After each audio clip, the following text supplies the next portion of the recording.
નમસ્કાર, દિવસભરના અપડેટની સાથે હું છું જેડી ગુજરાતી। સૌથી પહેલા વાત કરીશું વલસાડની। વલસાડ શહેરમાં વરસાદે 24 વર્ષનો રેકોર્ડ તોડ્યો છે। સાંસદ ધવલભાઈ પટેલે અસરગ્રસ્ત વિસ્તારની મુલાકાત લીધી હતી। જલ્દીથી કેશડોલ અને વળતરની વ્યવસ્થા કરાવીશું તેવું તેમના દ્વારા કહેવામાં આવ્યું છે। નાયબ મુખ્યમંત્રીએ પણ લોકોની મુલાકાત કરી છે તેવું ધવલભાઈએ કહ્યું। હર્ષભાઈએ લોકોને આશ્વાસન આપ્યું છે। વલસાડમાં પણ ત્વરિત કામગીરીનો આદેશ આપી દેવામાં આવ્યો છે।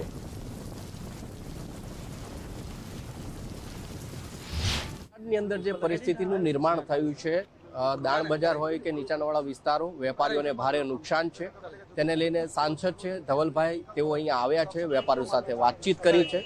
નાયબ મુખ્યમંત્રી છે તેઓ પણ અહીંયા આવ્યા હતા, વેપારીઓને મળ્યા હતા। ધવલભાઈ, નાયબ મુખ્યમંત્રી પણ આવીને ગયા છે, સાંસદ તરીકે આપ અહીંયા આજે આવ્યા છો। વલસાડની પરિસ્થિતિ જોઈ અને જે પરિસ્થિતિ ઉદ્ભવી છે એને લઈને વેપારીઓની શું અપેક્ષાઓ છે આપની પાસેથી, સરકાર પાસેથી, અને કઈ રીતે પરિપૂર્ણ કરવા માટે આપ મધ્યસ્થી કરશો? વલસાડ જિલ્લાની અંદર 46 ઇંચ જેટલો અતિ ભારે વરસાદ પડ્યો, એના કારણે અમારા લોકોને તો નુકસાન થયું જ છે, પણ વ્યાપારીઓને પણ મોટું નુકસાન થયું છે। એના માટે જ ખાસ કરીને અમારા ગુજરાત રાજ્યના ઉપમુખ્યમંત્રી હર્ષભાઈ સંઘવી સાહેબ પોતે મેદાનમાં આવ્યા। વલસાડમાં 2 દિવસ એમણે ગાડીને દરેક વિસ્તારની મુલાકાત લીધી અને વ્યાપારીઓને જે નુકસાન થયું છે એના માટે આપણા દાણા બજારમાં હું પોતે છેલ્લા 2 કલાકથી અહીંયા આવીને દરેક દુકાનોની અંદર જઈને લોકોને શું નુકસાન થયું છે એનું પણ પૂરું ઇન્સ્પેક્શન કર્યું છે અને લોકો સાથે પણ વાતચીત કરી છે, વેપારી સાથે પણ વાતચીત કરી છે।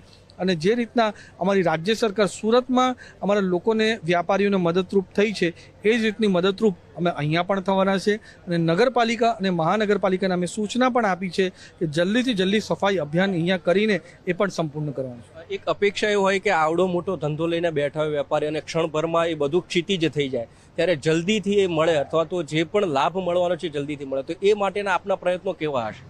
આજ સાંજથી જ આનું ઇન્સ્પેક્શન અને સર્વે સ્ટાર્ટ થઈ ગયું છે।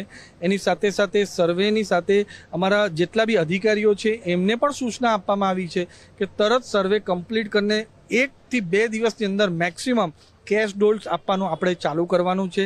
એની સાથે ઇન્સ્યોરન્સ કંપનીને પણ સૂચના આપવામાં આવી છે કે જલ્દીથી જલ્દી સર્વે કરીને આ બધા જ અમારા વ્યાપારીઓને મદદ થઈ શકે એના માટે ક્લેમ પણ જલ્દી સેટલ કરે।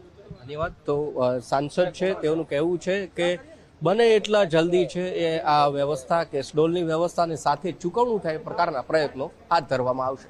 કેમેરા પર્સન વિકી ઠાકોર સાથે ઉમંગ રાવલ, ગુજરાત ફર્સ્ટ, વલસાડ।